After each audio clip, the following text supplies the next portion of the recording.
Greetings, booktubers. Welcome back to Grammaticus Books. Welcome to a book haul edition of Grammaticus Books, a vacation book haul edition. I just got back from our traditional summer vacation trip that we take down to Sanibel in southern Florida.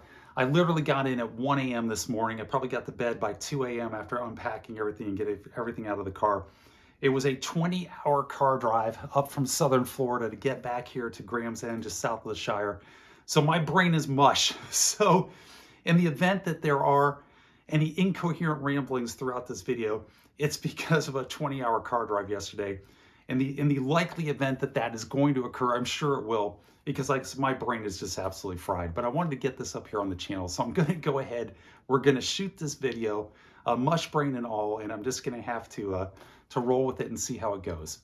But we went down to Sanibel Island. It's the first time we've been down there since Hurricane Ian just devastated it almost 2 years ago, to see how the island was recovering, see how the community was recovering, and just what the beaches and the mangroves and the National Park Preserve, there's the mush going on, the National Ding Darling Reserve out there, Nature Preserve, how it was recovering, and it was very interesting.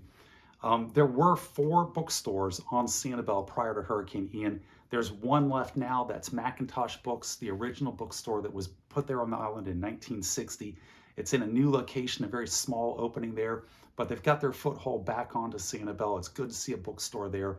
I would say maybe a third of the stores have come back, if that. There were some stores that were just gone, just got wiped off the map completely. So maybe a third of the stores are back, maybe a third of the vacation rentals are open, and you could walk down the beach and you would see one big vacation rental. And just if you're not familiar with Sanibel, nothing is allowed to be built above 3 stories high, which is one of the reasons why I like to go there. You don't have the gigantic condominium apartment buildings, 15 stories going up all down the beach. Everything has a very residential, a very old island feel to it.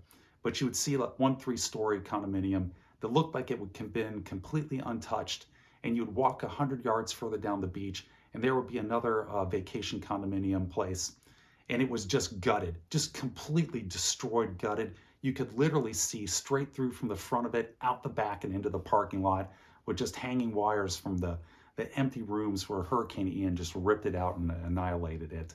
The mangroves, it has a very, Sanibel has a very large national preserve in it called the Ding Darling National Preserve.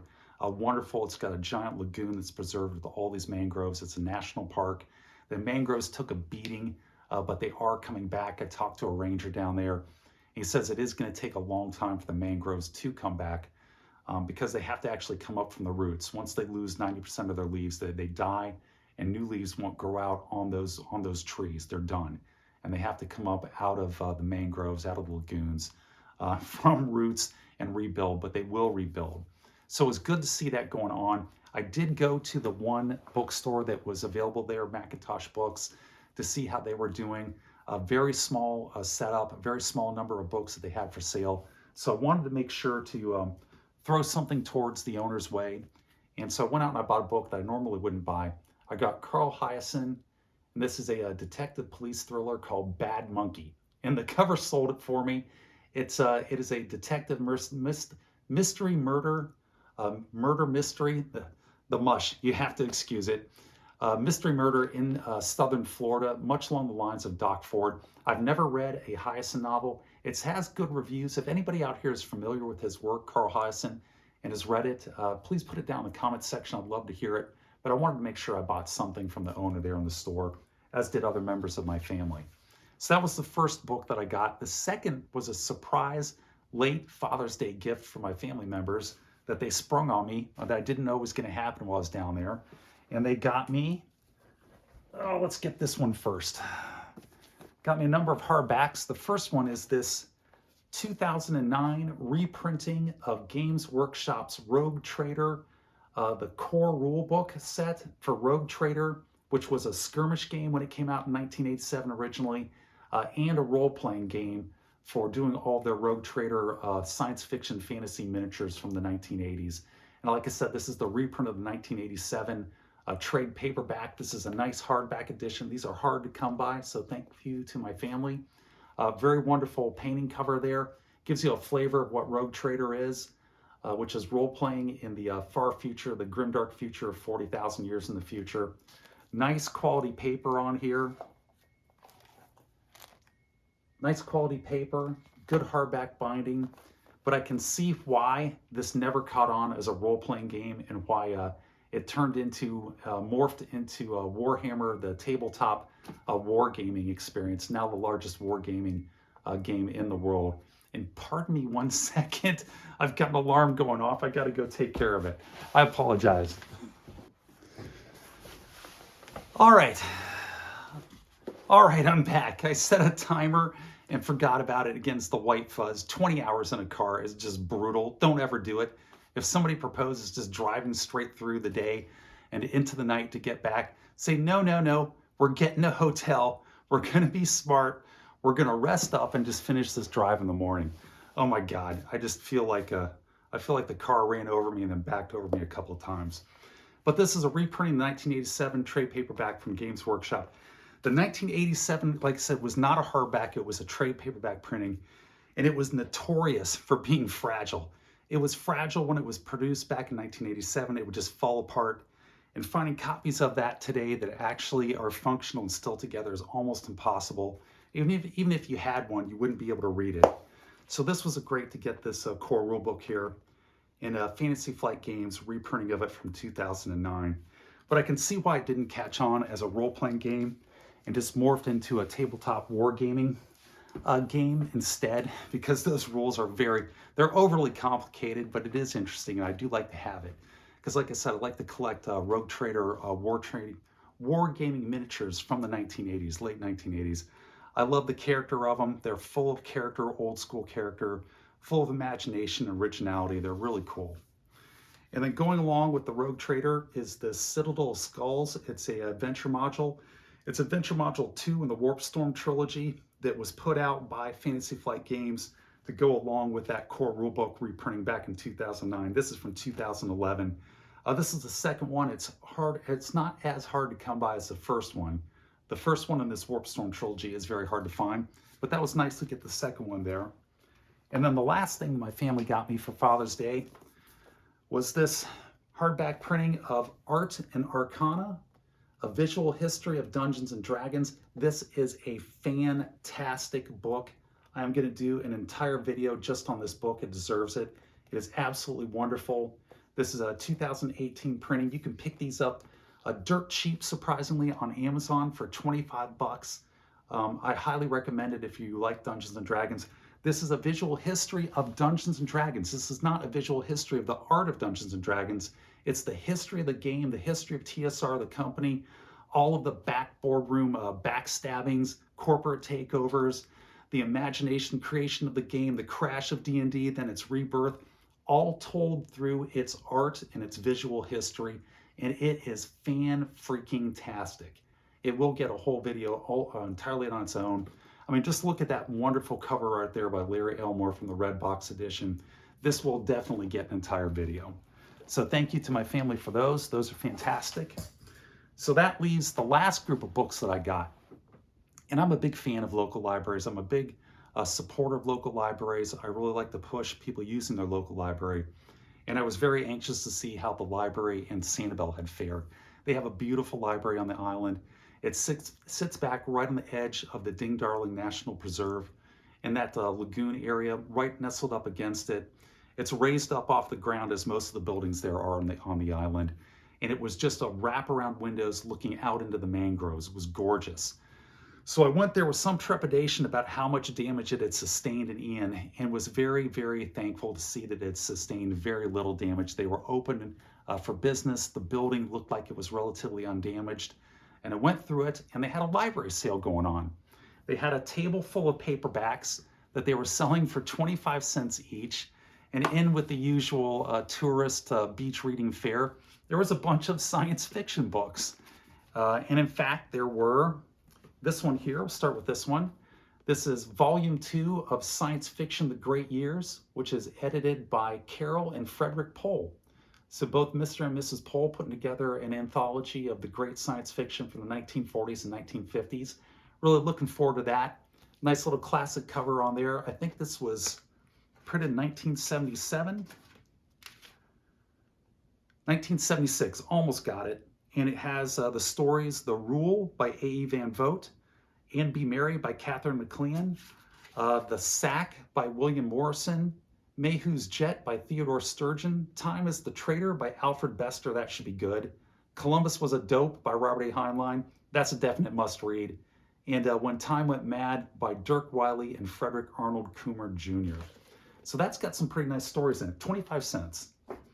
The second one that I picked up was Terry Pratchett's Night Shift, or probably Night Watch, from his Discworld series. This is a great book. I've read this in the hard copy version. Now I've got a paperback version of it here.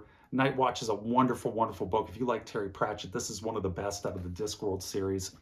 And this one's got a nice little inset cover here. This morning, Commander Sam Vimes of the City Watch was pining for the good old bad days. This evening, he's back in them, the Night Watch. And there you've got his shield with his badge number and the brass knuckles on the inset. Really nice.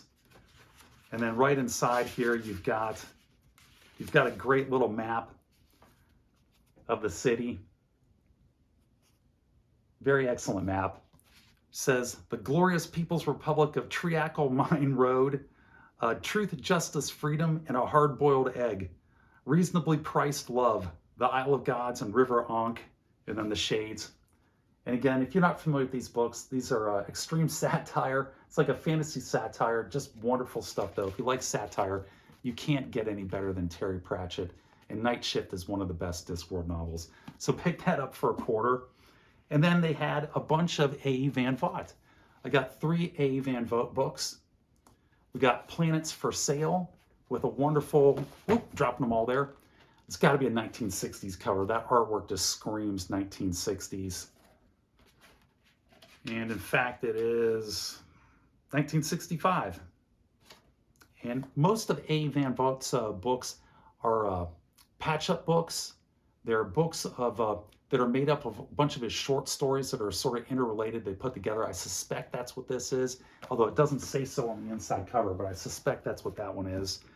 And then you have The Beast by A.E. Van Vogt, which is published in 1964, a McFadden book, 1964, and this is a